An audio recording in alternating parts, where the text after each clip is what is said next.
안녕하세요 여러분, 꼬마 펭귄 선생님 꼬팽입니다. 오늘도 여러분과 함께 투자 이야기를 신나게 풀어볼 건데요. 여러분, 해외여행 한 번쯤 가보셨죠? 공항 환전소 앞에서 1달러가 왜 이렇게 비싸?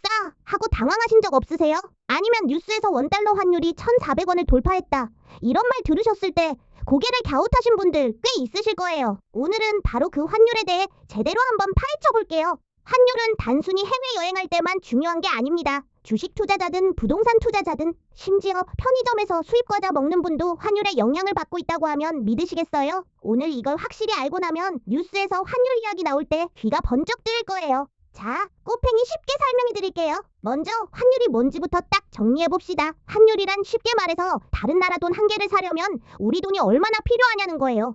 원달러 환율이 1,400원이라는 말은 미국 돈 1달러를 사려면 우리 돈 1,400원이 필요하다는 뜻이죠. 여기서 재미있는 비유를 하나 드릴게요. 환율을 편의점 사과 가격으로 생각해보세요. 미국 편의점에서 사과 한 개가 1달러라고 해봐요. 환율이 1,000원일 때는 이 사과를 사려면 한국 돈으로 1,000원이 필요하죠. 근데 환율이 1,400원이 되면 같은 사과인데 1,400원이 필요해요. 이게 바로 원화 가치가 떨어졌다는 뜻이에요. 반대로 환율이 900원이 되면 이 사과를 900원에 살 수 있으니까 원화 가치가 올랐다는 거죠. 이걸 경제 용어로는 원화절하, 디프리시에이션과 원화절상, 아프리시에이션이라고 해요. 환율이 오르면 원화절하, 환율이 내리면 원화절상이라고 하면 됩니다. 어렵게 느껴지지만 그냥 내 돈의 가치가 올랐냐 내려갔냐로 생각하시면 돼요. 그러면 환율은 어떻게 결정될까요? 기본적으로는 수요와 공급이에요. 달러를 사려는 사람이 많으면 달러 값이 올라가고 달러를 팔려는 사람이 많으면 달러 값이 내려가는 거죠. 시장에서 채소값이 결정되는 것과 똑같은 원리예요. 그런데 달러를 많이 사게 되는 상황은 언제일까요? 대표적으로 이런 경우들이에요. 첫 번째, 경기가 안 좋을 때예요. 경기가 나빠지면 투자자들이 위험한 나라, 돈은 싫어, 안전한 달러 갖고 싶어 라고 하면서 달러를 사요.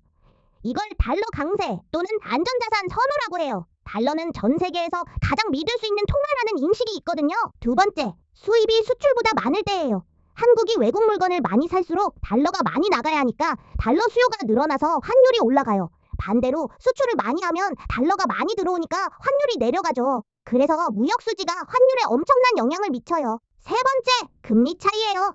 미국 금리가 한국보다 높으면 투자자들이 미국에 돈 넣는 게 이득이네 하면서 달러를 사서 미국은행에 예금해요. 그러면 달러 수요가 늘어나서 환율이 올라가죠. 반대로 한국 금리가 미국보다 높으면 외국인들이 원화를 사서 한국은행에 예금하니까 환율이 내려가요. 네 번째, 정치적 불안이나 지정학적 리스크예요. 한국 근처에서 군사적 긴장이 고조되거나 국내 정치가 불안해지면 외국인 투자자들이 한국에서 돈을 빼가면서 환율이 오를 수 있어요. 자, 이제 환율의 변화가 실제로 어떤 영향을 미치는지 구체적으로 알아봅시다. 환율이 올라갈 때, 즉 원화 가치가 떨어질 때 어떤 일이 생길까요? 수출 기업들은 좋아해요. 삼성전자가 미국에서 핸드폰을 1,000달러에 팔면 환율이 1,000원일 때는 100만 원이 생기는데 환율이 1,400원이 되면 같은 핸드폰을 팔아도 140만 원이 생기거든요. 이익이 40%나 늘어나는 거잖아요. 그래서 삼성, 현대, LG 같은 수출 대기업들은 환율이 높을수록 좋아합니다. 반면에 수입 기업들은 힘들어요. 기름값이 대표적이에요. 한국은 석유를 거의 전량 수입하는데 환율이 오르면 같은 양의 석유를 사도 원화로 더 많이 지불해야 해요. 그래서 기름값이 오르고 물가가 오르게 되죠. 이게 바로 수입 인플레이션이에요. 해외여행도 비싸지죠. 환율 1,400원일 때 미국 여행 경비 3,000달러를 환전하면 420만 원이 필요한데 환율 1,200원일 때는 360만 원이면 돼요. 60만 원 차이. 이게 바로 환율의 무서움이에요. 그래서 여행 유튜버들이 환율 이야기를 꼭 하는 거잖아요. 외채 많은 기업들도 힘들어져요. 달러로 빚을 진 기업은 환율이 오르면 갚아야 할 원화 금액이 늘어나니까요. 1억 달러 빚이 있다면 환율이 1,000원일 때는 1,000억 원을 갚으면 됐는데 환율이 1,400원이 되면 1,400억 원을 갚아야 하는 거예요. 자, 이제 역사적인 환율 이야기를 좀 해드릴까요? 한국이 경험한 가장 충격적인 환율 사건은 뭐니 해도 1997년 IMF 외환위기예요. 1997년 이전 한국의 원달러 환율은 800에서 900원대였어요. 그런데 그해 하반기부터 외환위기가 터지면서 환율이 폭등하기 시작했어요. 1997년 말에는 무려 2,000원에 육박할 정도로 환율이 폭등했습니다. 2배 이상 오른 거예요. 이게 어떤 의미냐고요? 달러 빚이 있던 기업들이 하루아침에 빚이 2배가 된 거예요. 1억 달러 빚을 진 기업이 환율 900원일 때는 원화로 900억 원을 갚으면 됐는데 환율이 1,800원이 되니까 1,800억 원을 갚아야 하는 거잖아요. 버티지 못한 기업들이 줄줄이 쓰러졌어요. 대우, 기아, 혜택, 대기업들도 줄줄이 부도를 냈죠. 이게 얼마나 충격적이었냐면 당시 금 모으기 운동까지 일어났어요. 국민들이 결혼반지, 돌반지까지 꺼내서 나라에 기부했는데 무려 225톤의 금이 모였고 약 21억 달러를 만들었어요. 전 세계가 한국 대단하다고 놀랐던 역사적인 장면이에요. 이 경험 이후로 한국은 외환보유고 관리를 엄청 철저히 하게 됐어요. 지금 한국의 외환보유고는 약 4천억 달러 수준으로 세계에서 손꼽히는 수준이에요. 2008년 글로벌 금융위기 때도 환율이 크게 출렁였어요. 리먼 브라더스가 파산하면서 전 세계 금융시장이 패닉 상태가 됐고 안전자산 선호 현상으로 달러 수요가 폭발적으로 늘었어요. 원달러 환율이 700원대에서 1600원대까지 치솟았죠. 단기간에 2배 이상 오른 거예요. 삼성전자, 현대차 같은 수출 기업들은 이때 환율 덕에 실적이 엄청났고 반면 항공사나 석유 수입 업체들은 직격탄을 맞았어요. 코로나 팬데믹 때도 비슷한 일이 있었어요. 2020년 3월 주식시장이 폭락하면서 환율이 1285원까지 올랐다가 각국 중앙은행이 돈을 풀면서 다시 안정됐죠. 2022년부터 2024년 사이에는 미국 연방준비제도가 인플레이션을 잡으려고 금리를 급격히 올리면서 달러 강세가 이어졌어요. 원달러 환율이 1,400원을 넘어서는 일이 생겼는데 이게 수입 물가 상승으로 이어져서 라면값, 빵값, 기름값이 다 올랐죠. 그럼 투자자로서 환율을 어떻게 활용할 수 있을까요? 꼬팽이 실전 팁을 드릴게요. 첫 번째, 해외 주식 투자할 때 환율 방향을 고려하세요. 미국 주식에 투자할 때 달러로 환전해서 투자하잖아요. 환율이 1,200원일 때 1,000달러를 투자하면 120만 원이 들어요. 나중에 주가도 그대로인데 환율이 1,400원이 됐다면 1,000달러를 원화로 바꾸면 140만 원이 돼요. 주가 변동 없이 환율만으로 20만 원, 약 17%의 수익이 생긴 거예요. 이걸 환차익이라고 해요. 반대로 환율이 1,000원이 되면 손실이 나는데 이건 환차손이고요. 두 번째, 환해지형 ETF와 환노출형 ETF를 구분하세요.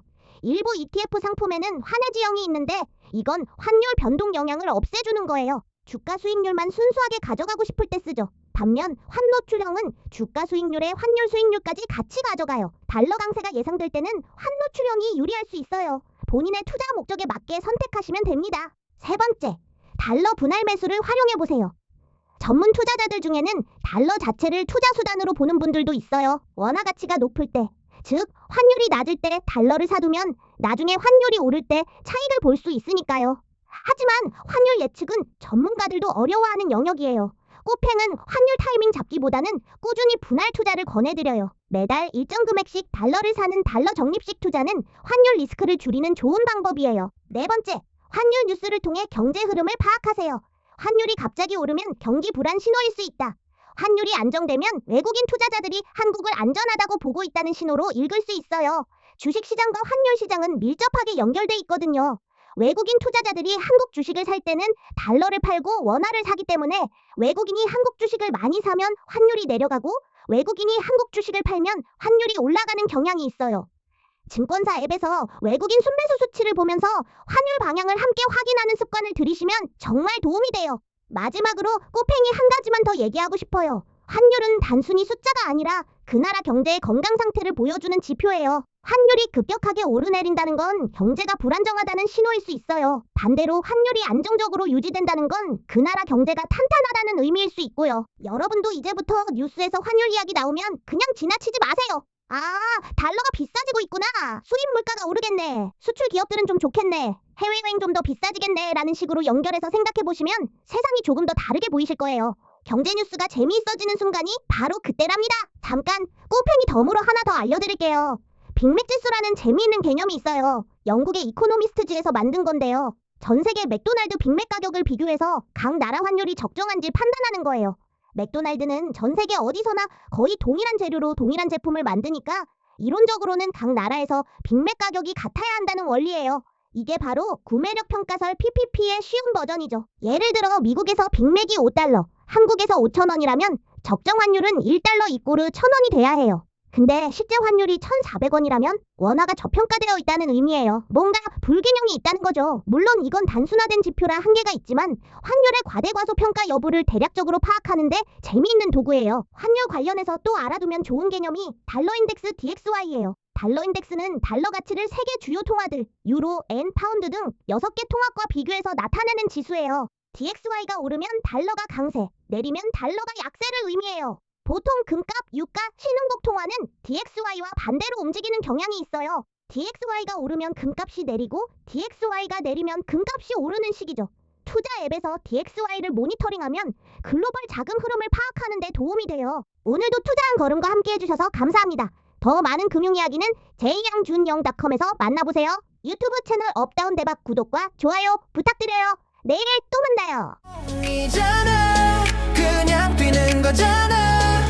근데 왜 자꾸 눈이 가? 숨이 차는 게 넌 때문일까? 아닌 건 나도 알아.